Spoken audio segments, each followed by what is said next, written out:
Yes. All right, we are ready to go now. All right. All right, Don.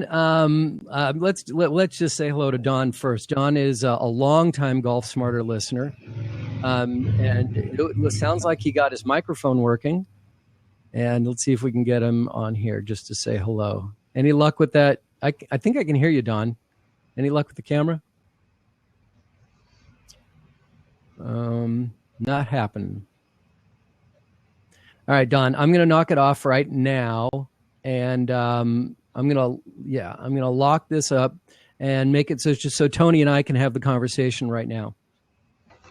And welcome to everybody. My name is Fred Green. This is the Golf Smarter podcast, but we are doing it live on Blab, obviously. So what we would love for you to do is join in the conversation. If you have any questions at all, type /Q, and the word question will pop up on the screen, and then you just type in the question, /Q and your question.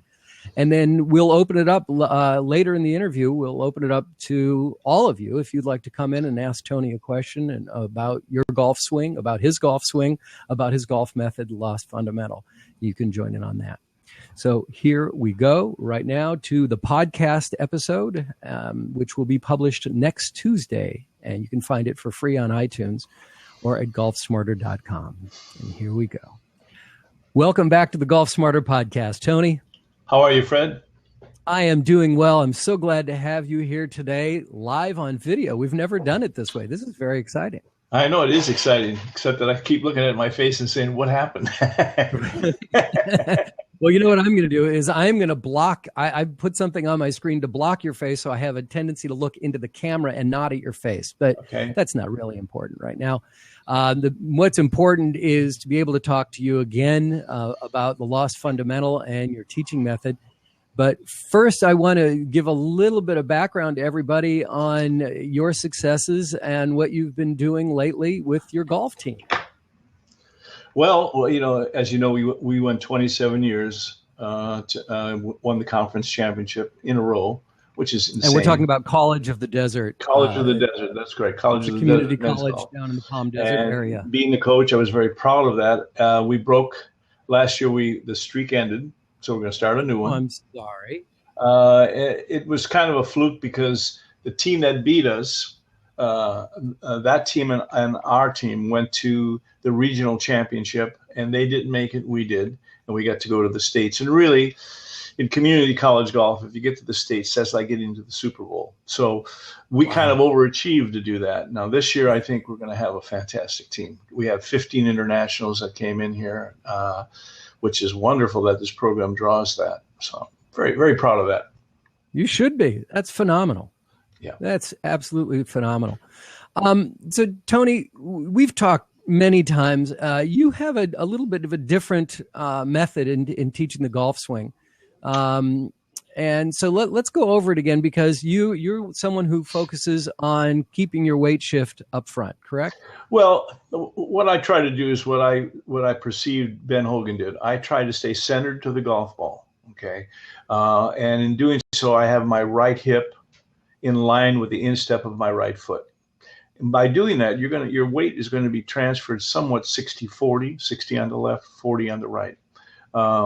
What Hogan did, especially in his later years, he rotated through the ball. And when he turned off the golf ball, he didn't move to the right at all, didn't add any weight. And so that when he got to the top of the swing, he made that little bump move and then rotated through, and you really get on that left side and you have tremendous power. But more importantly, you can stay connected and hit the ball straight. And do you want to draw? Do you not want to draw? Do you want to hit straight? What do you? Well, what everybody, do you prefer? Really I tell my boys on the golf team they have to have a go-to shot, and certainly I think a little cut shot is terrific with the irons. For the folks that have lost distance like myself, we want to draw the ball, especially with the wood, and that's just a matter of setup, coming from the inside a little bit more. But we're still going to rotate through the ball. The club face will just be a bit closed at impact, and that's going to put a little draw spin on the golf ball. But I try to teach my boys to play without any side spin most of the time. And that is attainable. I mean, to be able to Oh, eliminate absolutely, that side spin. absolutely. When you connect your left arm to the body, like a arm, make the arm a lever, the body a gear, and as those two connect, as you rotate through, you're going to square the club with the turning of your upper body, your chest, because you're going to make your bump to the left. You get on the left side and then rotate. And you watch any of the players today, that's primarily what they're doing. Watch Zach Johnson, for instance. He's a big rotator, a little guy, but he kills the ball. So, some people have said, well, aren't you going to lose distance? No, you're not going to lose distance. You're going to hit the ball more square because you're not moving off the ball and then back on the ball. Anytime that you do those things, those are compensations that you have to deal with. What we're trying to do is to play the game without a lot of compensations or even timing elements. We want to play this game in a sense of there's certainly a field game, but it's a robotic move. We want to keep repeating a move. We put our body in a certain position at impact, and you're going to get the same result. And when you're at impact, where your weight, you're saying, is it 60% on the front side? No, at impact, no. At impact, almost all my weight's on my left foot, and my body, my belt line and chest are somewhat facing the target at impact.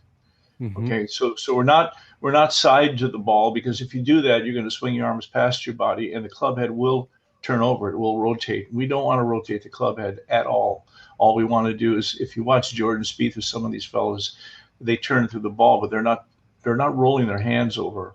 That to me is more like a Scottish style of playing, when you're hitting the ball and you're trying to make the ball hit the fairway and roll. The game has changed. Construction of golf courses has changed. So we really want to carry the ball a long ways. And to do that, the club head has to be square, because when it starts closing, you're delofting the club. Right. You brought up Jordan Spieth. We haven't really talked about Jordan Spieth in all the times that we've had you on the podcast, because he hadn't been around, actually. Right. Yeah. And somebody even mentioned Justin Rose a minute ago.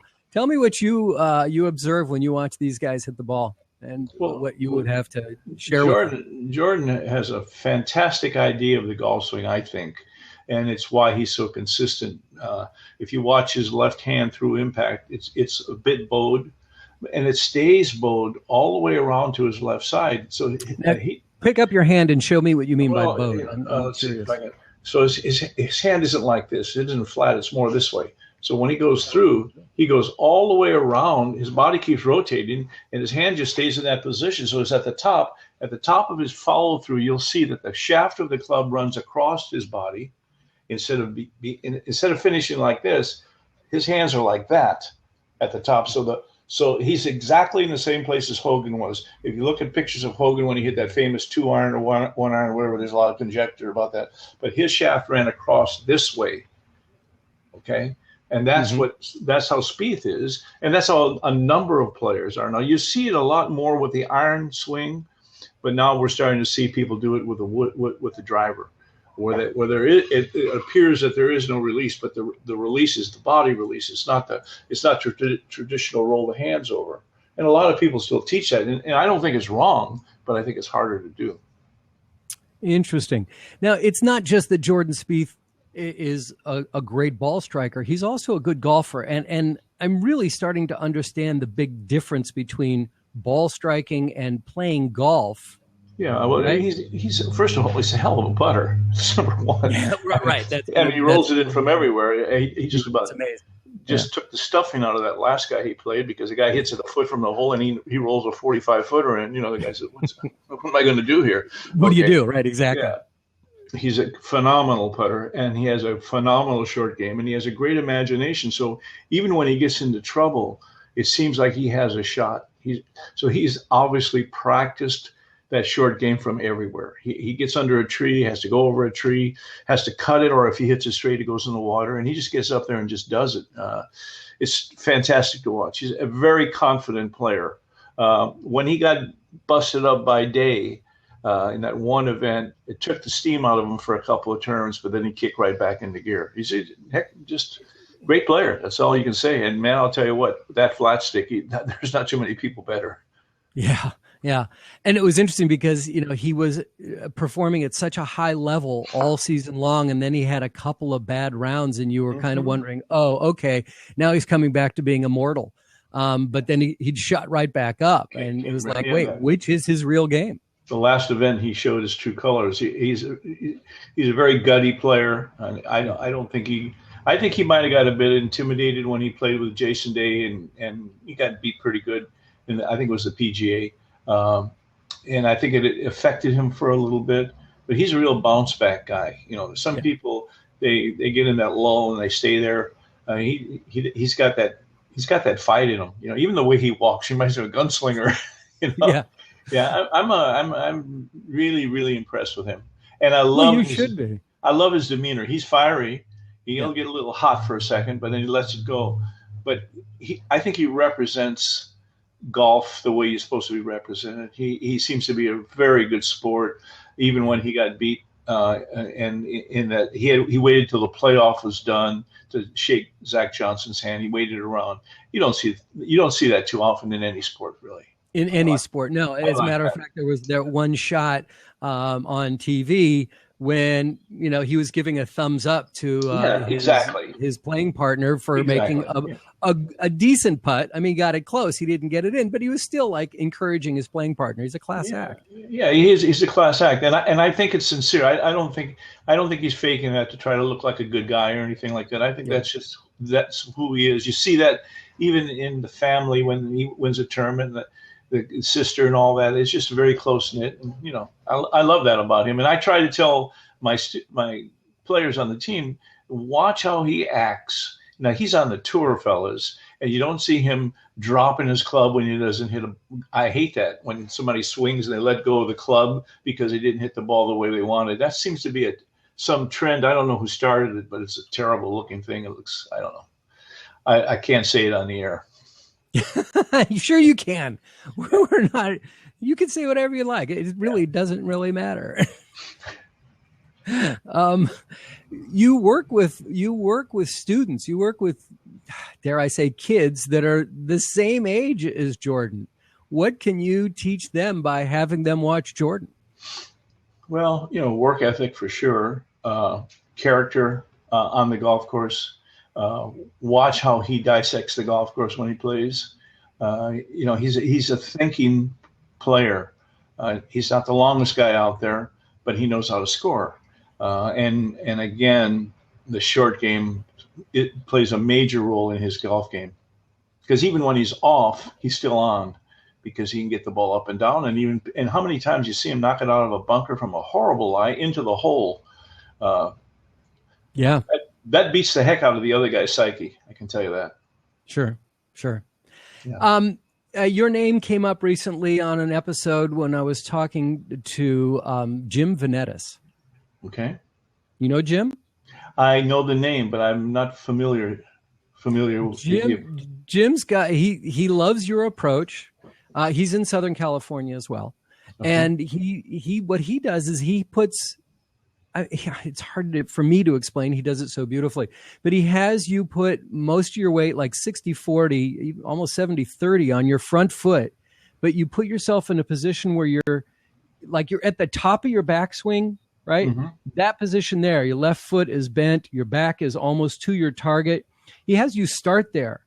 And so you have very little movement in your swing at all, in your body. And the center of your swing is not your spine, but the center of your swing is over your left foot and where the ball is. Mm-hmm. So that you're rotating there. Mm-hmm. And he talks about stillness, just trying to be as still as possible. Yeah, many years ago when I was with Callaway Golf, when we first started, we had Paul Runyon, and Paul used to tell me someday people are going to understand how important it is to swing around the spine. And that's exactly what this is all about.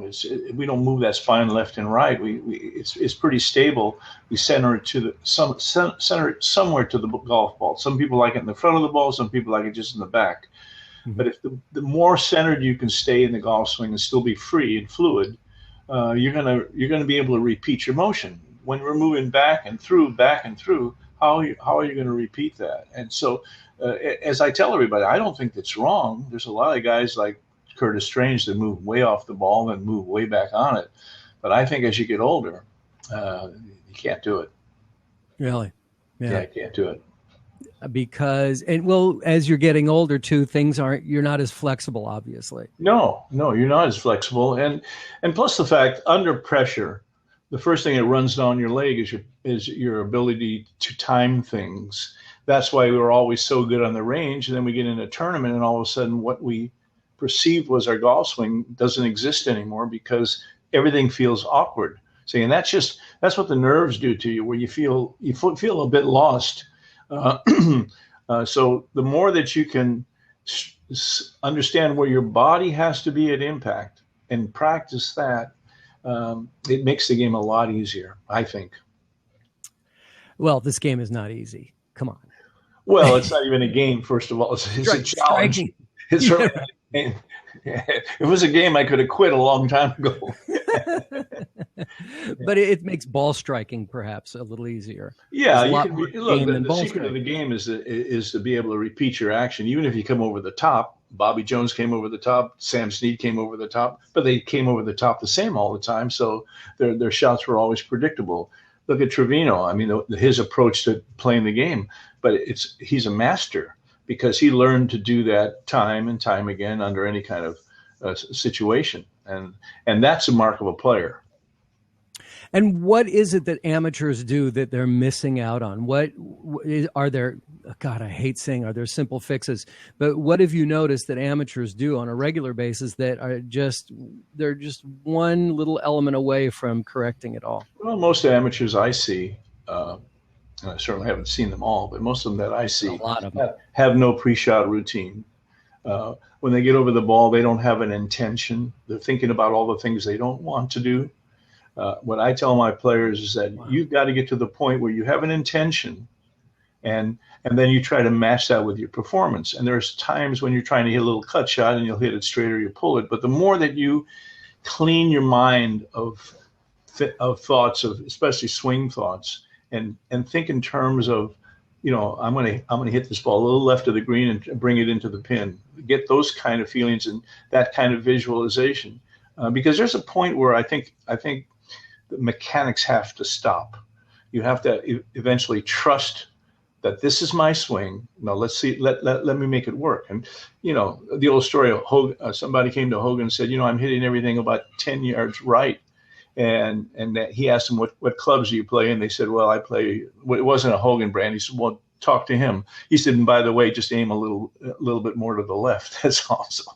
So I mean, in a sense, that makes a lot. In a sense, that's right. If you're cutting everything, play for a cut. Why not? Mm-hmm. Right. And you talk about intention and the swing thought of the target. And I thought that's interesting because I know so many people have so many swing thoughts at any given time of, your hips, your shoulders, your arms, your hands under, strong, weak, ball position. Those are all the swing thoughts. Those are all the thoughts that are going on before the swing, as opposed to visualization or focusing on what the end result should be. And if you're a teacher like I am, I teach a lot of people. I teach real high handicaps. I got a little 9-year-old that's won 16 tournaments. I mean, he's a phenom. This guy is. Wow. If he doesn't make it to the tour, nobody will. I mean, he can hit any shot you want. If I tell him hit a low cut, hit a high cut, flop shot, anything, and he's 9. Okay, it's crazy. 9? 9 years old. His name is Ivan. How far does? And he can hit a ball. With roll, he can hit a ball 200 yards, and he is a little 9-year-old, not a big 9-year-old. I'll send you a video of him sometime. It's crazy. But the point is that as a teacher, you're constantly talking technique. You're talking the how-to. So as I go to play, I really have to shut that off because I can't even draw the club back if I listen to my thoughts. And I tell my players the same thing. You take a lot of instruction, but you've got to let go of that. You got to put the time in on the driving range so that instruction becomes feel. And then you have your swing and you have your feel.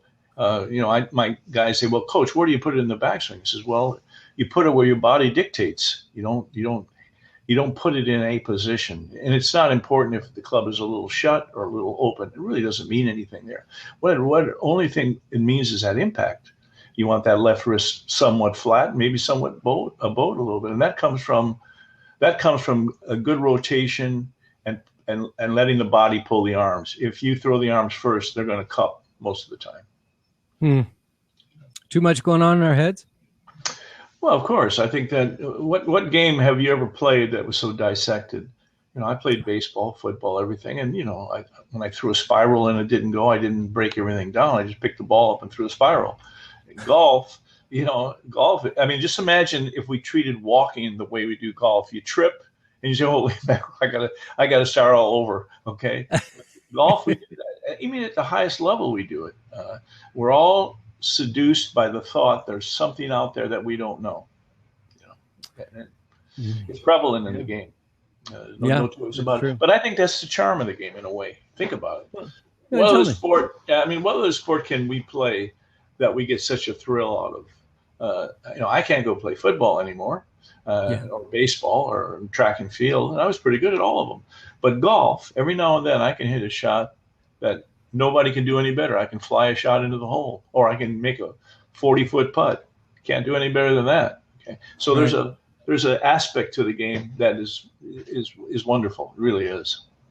Yeah. Yeah. There are a number of Golf Smarter listeners who are participating in this conversation right now. And if they, I'm sure that the people that I witnessed already, I know that they've heard conversations that we've had before on the Golf Smarter podcast.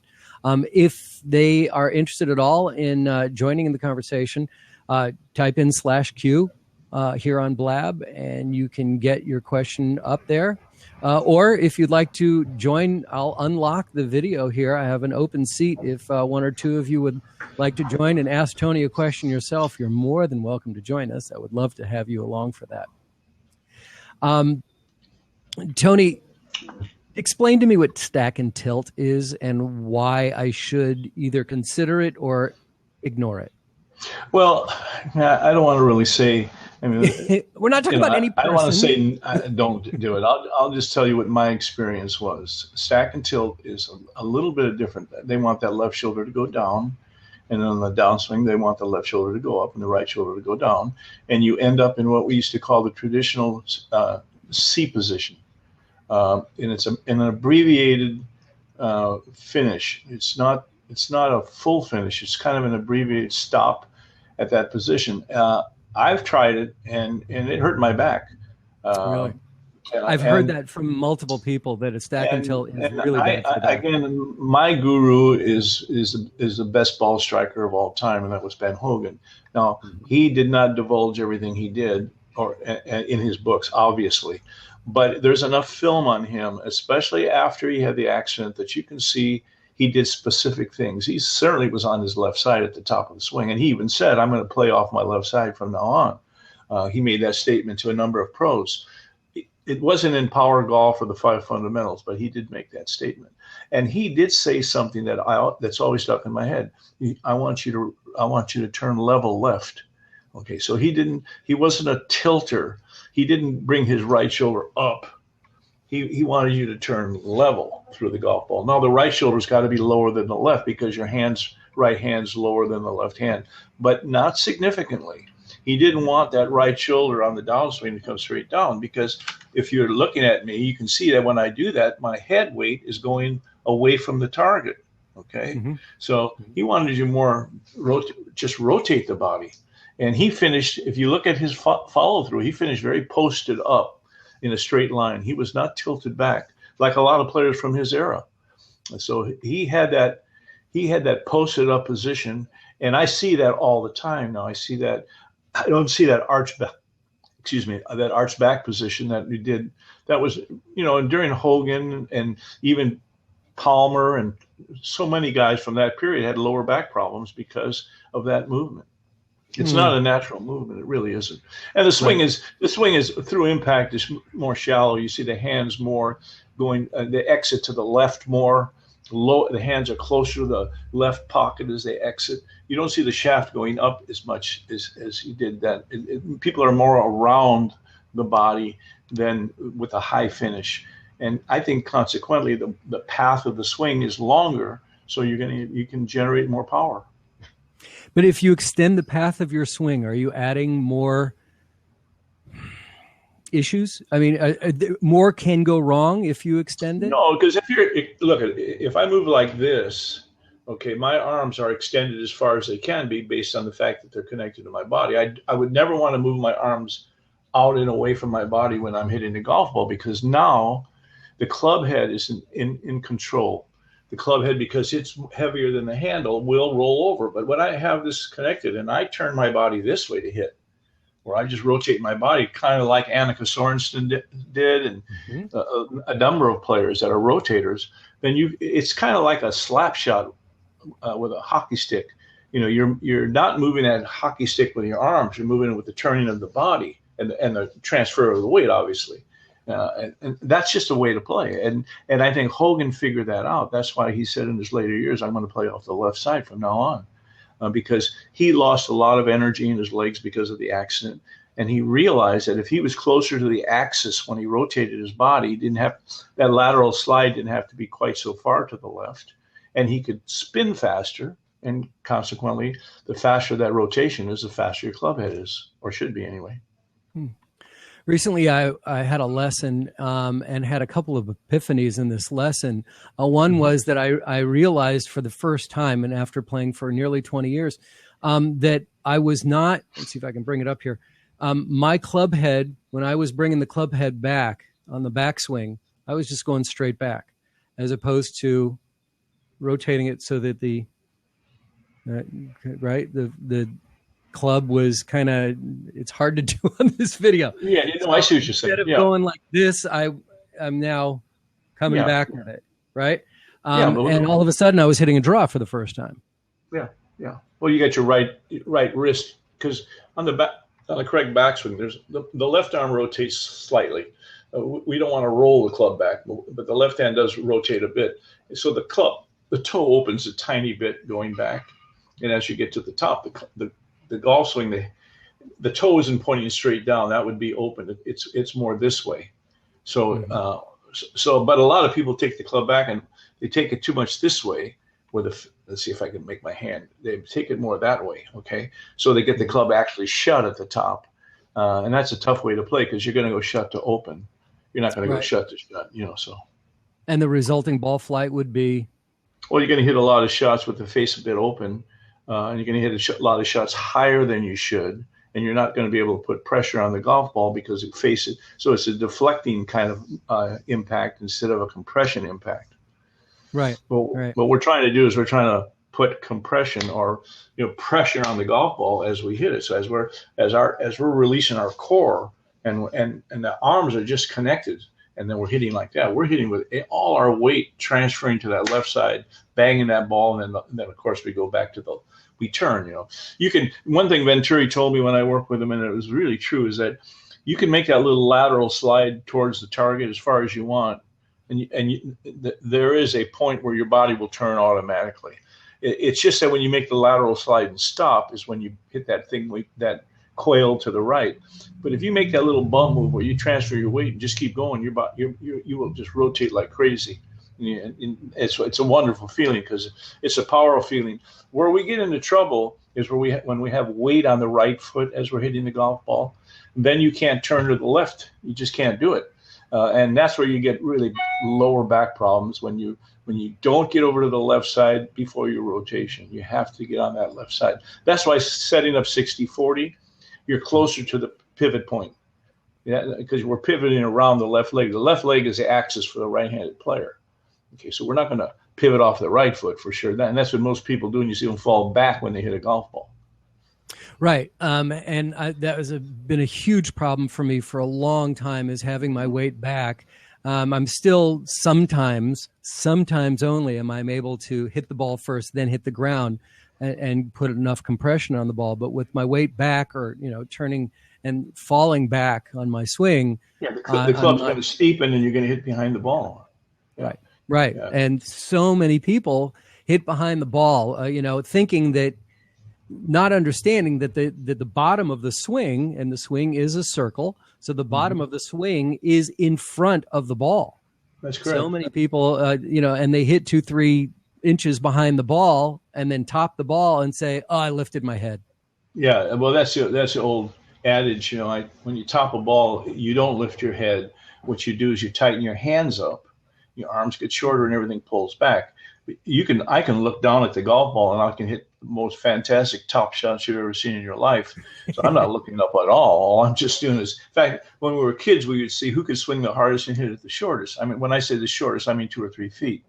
And all you did is just prior to impact, just squeeze the handle, and that flexes the forearms and everything pulls back, and you skin the top of the golf ball, because there's no way to swing 90 miles an hour and barely hit the top of a ball. But that's what the average person does. They're just anticipating impact. And the old adage about swing through the ball or pretend the ball isn't there or whatever, treat it as a soap bubble, or, you've heard 9 million things. But we have to get our mind off of impact. We have to think position 1 to position 2, ball's in the middle of that. But so many people play to the ball, and so they decelerate at a huge rate. Everyone decelerates. Everyone does. No, I don't care who it is. No one accelerates through the golf ball. It's not possible. Really? Yeah, it's a scientific fact. But the great players accelerate at a much less rate. Okay. Yeah, when there's an object there. You decelerate because you're hitting something. It's slowing you down. Yes, exactly. Yeah. I get it. Okay. Yeah. Okay. Now let's talk about the right elbow. Right. It's another thing that in this epiphany lesson that I had was not only just rotating my hands, rotating through, but he had me, and you hear so many instructors talk about putting a glove under their arm, and avoiding, lifting. I'm using my right arm here, lifting it out, or the chicken wing, right? Right. So where do you think it's most important to keep your arms and your right elbow during your golf swing for a right-handed golfer, obviously? Okay. The problem with that kind of thinking is that we have a tendency to get stuck with the right arm against the side of the body as we go back. So we don't free up. We don't let this natural position happen. There have been a lot of great players, including the best player in the world based on record, Jack Nicklaus. Jack Nicklaus had his elbow pointed out. Dr. X, I can't think of his name right now, but he won a lot of tournaments, and he was like this. So, and those are personal preferences. I mean, Furyk has a little bit of an action that way. The thing is, you must do is keep keep your armpit closed, but there should be a space between your elbow and your right position, right side. And then when you rotate into the ball, that elbow will work into that slot. It just will. Okay, you can't put it there. Believe me when I tell you, because I've tried and almost broke my arm. You can't do. There's certain things that have to happen, like a domino effect. But if you get your body in the right position, those things occur. You get it. You get that elbow hits. It's kind of the front of the hip, not the side, not the back of the hip. Mm-hmm. But as you take the club back, your arms are connected, and they form kind of a triangle. Okay, and as we turn, and we're not turning this way, so see how my head is moving. You're turning this way. This part of your pectoral muscle is going back and up. Okay, so that just slots the club based on your anatomy, your flexibility, and so forth. So some people, I have the club just about shoulder high. Some people are up here, but most everyone I see is about here. See, so there's a little bit of a space, and then it just works back in.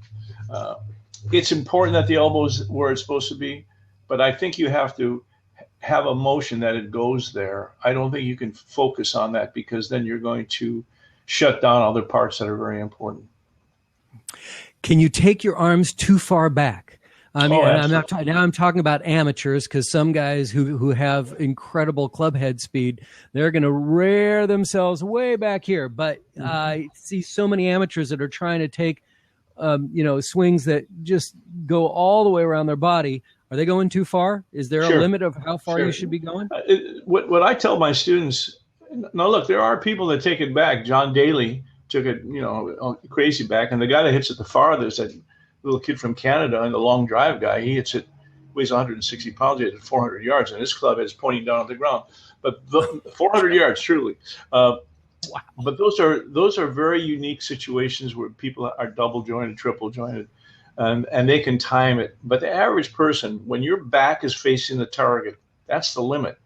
Okay, so when you're at 90-degree turn, don't worry about your hands. Just get your back to the target. Okay, your hands will be in the right place. And it's all based on your anatomy. So just like when you threw a baseball, you never thought about the position you put your hand in. Your body turned and you reach back to where you felt strong. That's how you have to treat the golf swing and the backswing. You don't want a lot of movement in the backswing. The quieter your hands are as you turn, so that you turn that whole piece, it'll find the right position. But when you start stretching back like this, that's an additional timing element that you have to deal with. And most of the time, most people, when they overswing, they're going to throw that club from the top. It just is what's going to happen. Well, for podcast purposes, we're going to take a little bit break here, but not on Blab. But we're going to take a short break so I can make some announcements. But I'd like to come back and just get one short, brief tip from you. And I guess we can talk about swing mechanics and body rotation, but anything that you'd like. So, but first, I want to open it up to the audience again. If anybody has a question for Tony or myself, please either type in your question /Q and then type it in. Or if you want to join in on the conversation, there's an open seat here. We've got 2 of them. If you'd like to talk to Tony, you're more than welcome to do so right now. Yeah, I'd love to. Love to discuss the swing with even. In fact, I'd love to discuss the swing with someone that doesn't agree with me. That would be terrific. That would be awesome. Yeah, you can learn because we can all learn. Yeah, I mean, and that's the whole point of why we're here is just try to get a couple more nuggets in here to take them with us to the golf course, and then we'll take them to the range and the golf course. But the key is taking it from the range to the golf course. That's right. That's the hard part. That's the thinking part. That's not the physical. Right. That's more in your head, right? Yeah. Absolutely. Well, okay, hide from us. You don't have to join in the conversation if you don't want to. But this has been great. Tony, how about just a short one? What do you got? A short tip for us right here to end the show. I think that we all need some kind of a confidant, somebody to guide us. And so I would find a golf professional, PGA member, primarily, but there's a lot of guys that aren't PGA members that are very good teachers. Find someone that you trust and someone that's passionate about your ability to play. And if you have that, and someone that has a passion for learning the game. I still read. I think there's a lot more to learn to simplify this motion. But if you have those elements, then you've got a good partner that can bring you along to the point where then he can let you go and you don't have a lot of swing thoughts. You get up there and just play the game, because that's it. That's really you got to enjoy playing this game and this challenge, and I should say. We can call it a game. It's just a game. Don't take it seriously. Yeah. Well, that's impossible. Or too seriously, yeah. Right? Yeah. That's. I wish I could do that. Even at my advanced years, I still take it pretty serious when I'm out there. And you have to share with everybody here. Okay, so how old are you now? I'm just turned 79. Congratulations. Happy birthday. I feel good. I'm lucky. I thank my grandparents for that. I have pretty good genes.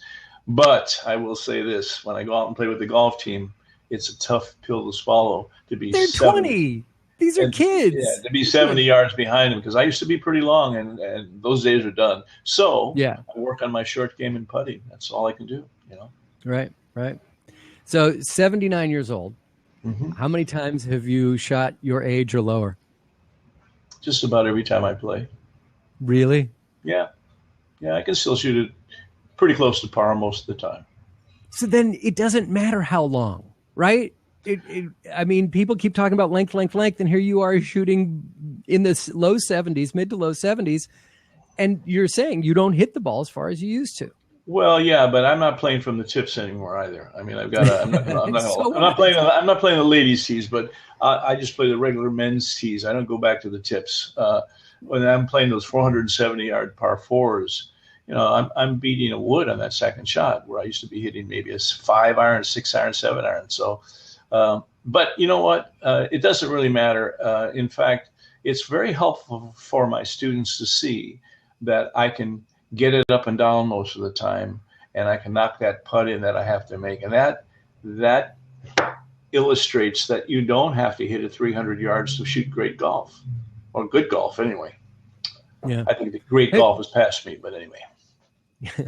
So the book, The Lost Fundamental, the video, The Lost Fundamental, what's the status? What do we have these days? I want to talk to you. I want to go on ebook. No, we'll talk about that later. Okay. We'll do that. Yeah. Yeah. Okay. No problem. All right. Well, thank you all for joining us today. Tony, it was great to see you again. Why don't you and I just kind of wave at the camera and we'll wave goodbye to everybody here. Adios, amigos. And stay in there. Don't give up. Fight. This is the fun of this game. Fight. All right. Thanks, Tony. Take care, pal.